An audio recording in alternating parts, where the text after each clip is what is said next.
All right, folks, today we're going to do a review of the 2019 Nissan Titan. This is the Pro 4X King Cab Edition, Crew Cab Edition, I guess you could call it. Again, 2019 Nissan Titan. This is the Titan 4X, or Pro 4X, I should say, Pro 4X Crew Cab Edition.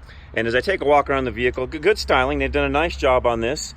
And they've actually improved the styling, I think, from what they've had in years past. Not that it's ever been a bad looking truck, but this particular vehicle looks very well. The Pro 4X gives this some off-road capability that you don't have in the standard Titans. Not that that's a huge issue for a lot of folks, but it may be. You can see it's got a little bit more of aggressive look to it, stance to it, tires and so on. It does have the assist tailgate, which I like, and of course the tailgate locks. If I lower this down, it doesn't slam down. I do love the tie-down system in this particular truck. I actually hauled some things in this truck, and the tie-down system works extremely well, including what's in the floor. I really do like that part of it. Easy assist back up. Regular step bumper, step here if you want to climb in and out of the truck itself. Again, styling on the truck is very, very good. I like it. Again, 390 horsepower, 5.6 liter V8 7-speed automatic transmission, and they have improved fuel economy on the vehicle. I will say that. In some of the years past, I've knocked these for fuel economy. My attitude on that's changing ever so slightly. I averaged around 17 to 18 miles to the gallon in town. In the past, these were a 15, 16 mile to the gallon truck, so they have improved that.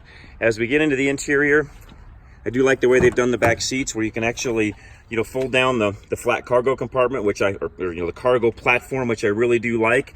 You do end up in the back seat, heated seats, and they've got some USB ports and an AC port as well. So that, there's some nice features in the back. They've done a pretty good job on that end of things. There's some reviewers out there that complain that the interior is kind of plasticky and there's not enough storage compartments and so on.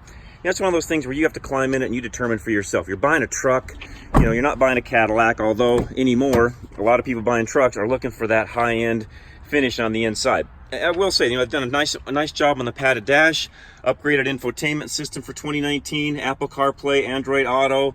The seats are comfortable. They've done a nice job on that. You can see the Pro 4X stitching in this particular model. This particular vehicle, $54,290. And my son and I, Richard, were talking a little bit about that. It's not a bad buy for this truck, because considering what is offered in the American counterparts, you're going to spend another $10,000 roughly on the American counterparts, because you're going to be in the low 60s, mid 60s on American counterparts. You have to just determine, is that something that you want to do or not? This is a vehicle that frankly will last somebody a lifetime. I'm not exaggerating. This particular combination that they've built here will last a very, very long time, go hundreds and hundreds of thousands of miles. This is a vehicle that you could actually use every day as a contractor. There's no issues that way whatsoever. Again, my complaints in the past have been fuel economy, but as I said, they've really done a good job of fixing that. Now, one thing I will say about that, I do not like the fact that this does not accelerate the way other trucks in the field do. Not that it's not something I wouldn't buy. You kind of get used to it after you drive it for a little bit, but it's a little anemic off the line, and I don't particularly like the way the transmission shifts when you're trying to pull into traffic. It needs to downshift ever so slightly a little bit earlier to where you can actually get going a little faster, so they need to do a little work on that end of it. But again, nothing that would keep me from buying this truck. It's a solid vehicle, solid truck. It's a great option. And quite honestly, it's less money than what you're going to spend on some of its counterparts. So it's worth looking at. If you're in the market for a new truck, especially a Crew Cab Edition, something with a little bit more off-road capability, this would be the truck for you. Go check this out at your local Nissan dealer. And please be sure to tell them John and Richard Rush from Drive Radio sent you.